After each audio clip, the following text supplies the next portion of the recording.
Good afternoon, everyone. The last few weeks have been a rather surreal experience for me, for someone who has spent, I don't know, I've lost count of how many years studying and researching this part of the world, this particular part of the world, which to me has always felt like a very, that I've been cultivating a very, intimate kind of knowledge with a place with which not many people are terribly well acquainted. I reminded my students this morning of the saying that floats around in popular culture that war is God's way of teaching the American public geography, and I feel like this is it's also God's way of teaching the American media Russian history, and so that's what we're contending with in many ways here today. On Monday at the previous panel on the crisis in Ukraine, my colleague Serhiy Plokhy kind of referenced his status as an historian to kind of defend himself against anyone who would want him to make predictions about the future, right? That's not the business of historians. And I too want to invoke my credentials as an historian. In this particular setting, I'm less worried that I'd be asked to make predictions about the future, but I do have a certain anxiety, and that is has to do with the ways in which the past is used to justify and not just to understand the present.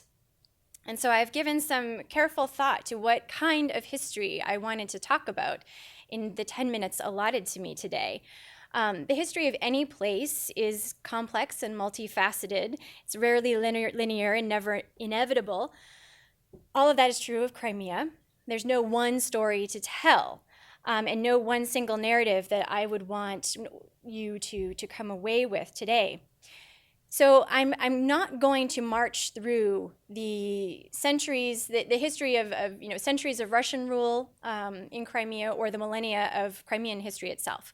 What instead I want to do is just make 3 points, and then we can kind of pick them apart and expand upon them in the question and answer the discussion section later. And the 3 points that I want to make very briefly are these. One, that Crimea has always been a source of either active or potential destabilizing forces from the Russian point of view. And I should say that the 3 points that I've chosen to share with you address the Russian point of view, the Russian understanding of Crimea, not because I think that's the only story to tell, but because I think that's a terribly important one to address right now. The second point is that Crimea has always been, although here the always refers to a slightly shorter chronology, the chronology of the last 231 years since Catherine II, Empress of Russia, annexed Crimea in April of 1793. Crimea has always been a site of sustained ideological investment on the part of the Russian government, that it has been a productive site for exploring the meaning and implications of Russianness, of what it means to be Russian, as well as the identity, the territorial identity, but other ways of thinking about identity of the Russian state. And my third point, in a sense, builds on those two. And it is this, that Crimea's significance from the point of view of Moscow or St. Petersburg has always been constructed on 2 levels simultaneously. That Crimea has always been a crucial waypoint, right? Thinking about Crimea has always been a way of addressing broader spaces of geopolitical concern, economic concern, cultural ideas.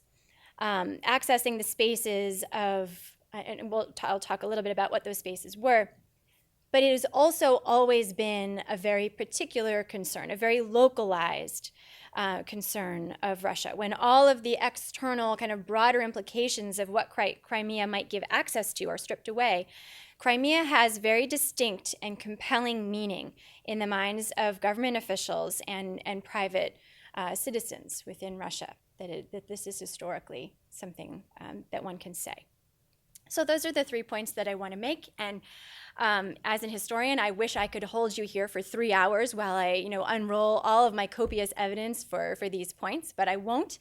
So I'm going to, select just a shred or two of evidence for each of these points and see, and hopefully they will provide a springboard for what my colleagues will be saying in the rest of this session. So first, the idea that Crimea has always been a source of actual, active, or potential or imagined destabilizing forces. Now, this has been the case, I would say, for three reasons. That the destabilizing potential of Crimea has been associated with three things. The first is the fact that Crimea was located and, in fact, in many ways defined the wild steppe, the wild southern frontier of Muscovy and Russia in the 18th century.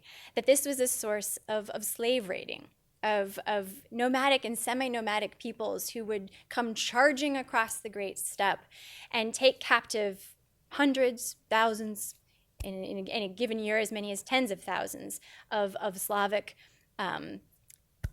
agriculturalists and taxpayers for Muscovy. This was an incredibly important destabilizing force for in the early, in the years when the Russian Empire was coming into an existence. And this was a source of deep concern for the czars in Moscow. And they were determined to put an end to this. And their determination to put an end to the slave raiding that was perpetuated by the Tatar peoples and the Nogai people of the steppe for reasons of their own, but that linked the economy and the productive potential of Russia to the slave markets of the Ottoman Empire. Again, these kind of broad spaces. The desire to put an end to this was a motivating factor in the kind of geopolitical strategy of Tsar Ivan Alexeyevich and Peter the Great and his successors. There are a series of attempts to stop this, to put an end to this, to secure the southern frontier. And it was not, although there were lots of attempts at it, one could argue that the security, the destabilizing potential of Crimea in this sense wasn't ended until Catherine annexes the Crimean Khanate in 1783. The second source, or imagined or real destabilizing potential of Crimea, has to do with its identity as an Islamic space, as a place where the predominant majority of the population was Muslim for a good chunk of its history. This identity, this Muslim identity of Crimea, this was destabilizing in any number of ways, although it was not necessarily and by definition destabilizing for the Russian imperial project.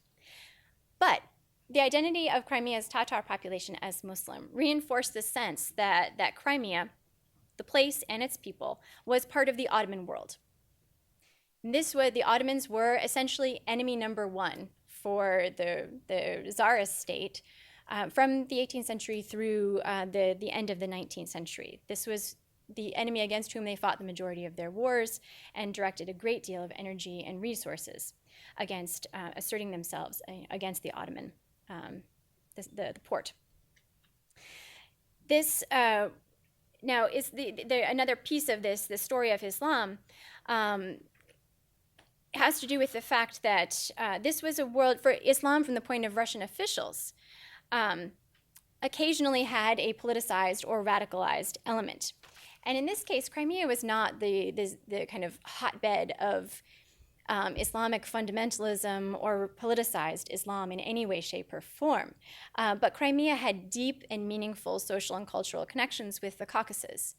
And so, whether or not there were reasons that we would consider to be substantial, Russian officials, governors during the imperial period, were simply terrified by the idea that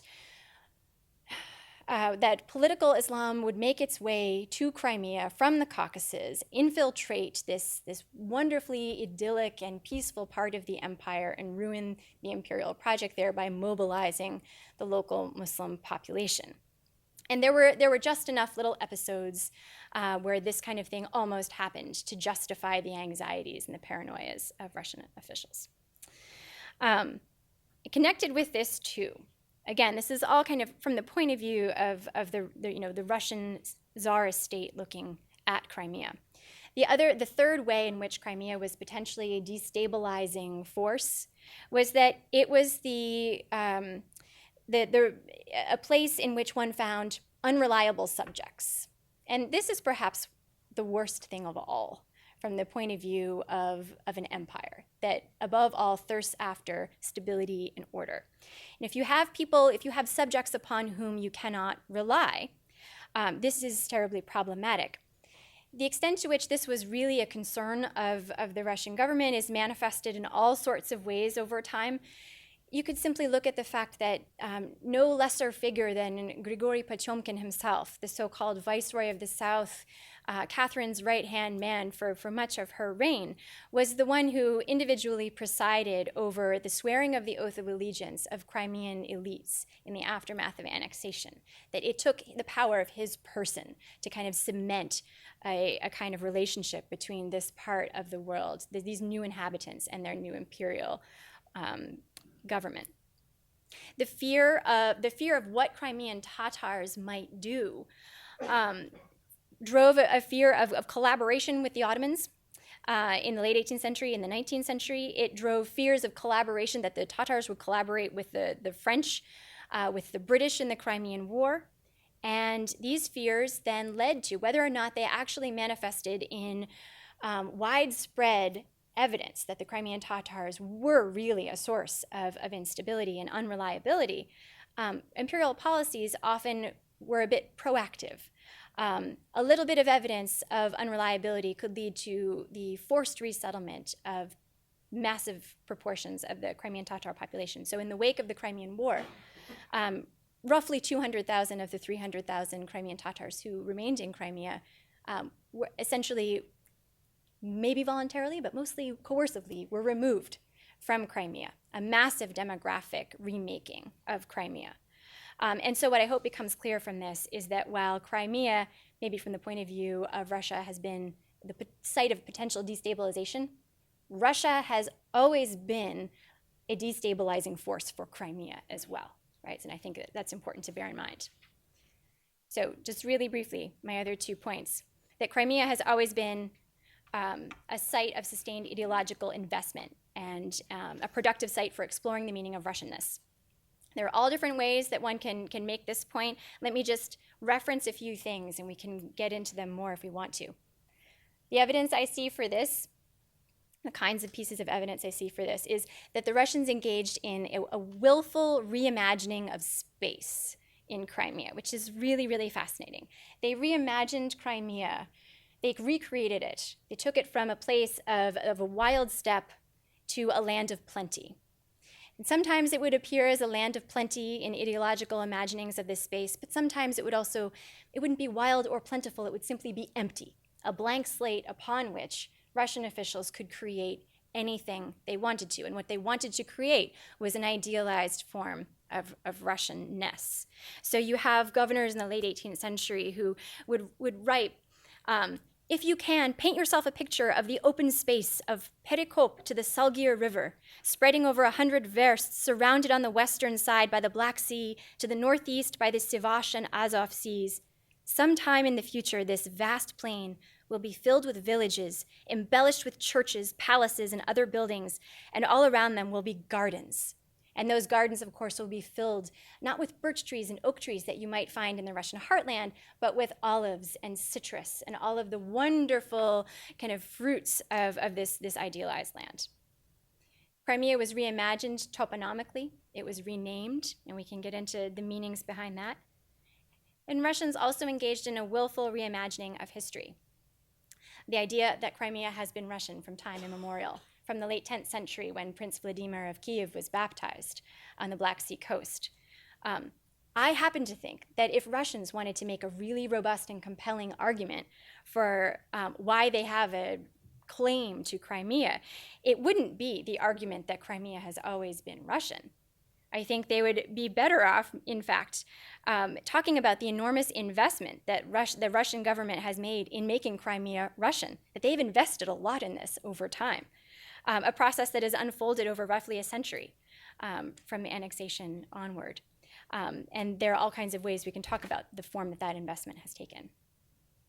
And finally, the idea that Crimea's significance from the point of view of Moscow or St. Petersburg has always been constructed on two levels, right? It's always operating on both a very kind of personalist, intimate, micro level, but Crimea has also had this rather, transnational or global significance from the point of view of Russia.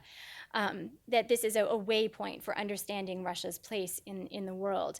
That Crimea is the place that has been associated, that was part of the Ottoman world. It's part of the world of Islam.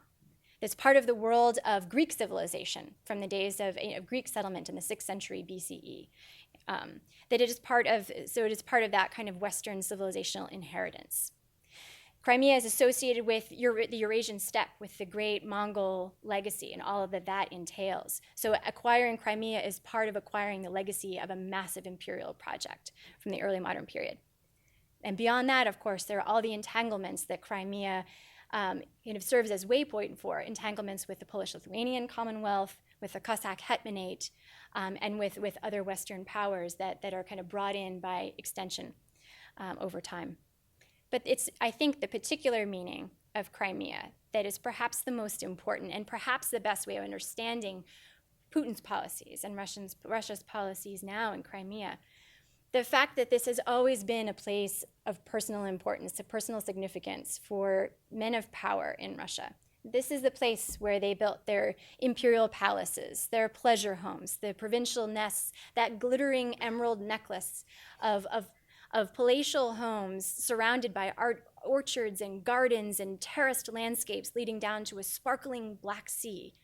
That this was a place of health, of civilization, of prestige, of power, a retreat from all the bad things about the rest of Russian space, but a place that still somehow embodied Russian space. And I think that there is something very meaningful in that, in perhaps a kind of a psychology, a historical psychology, which is not my bailiwick, but I think that there is something there to consider.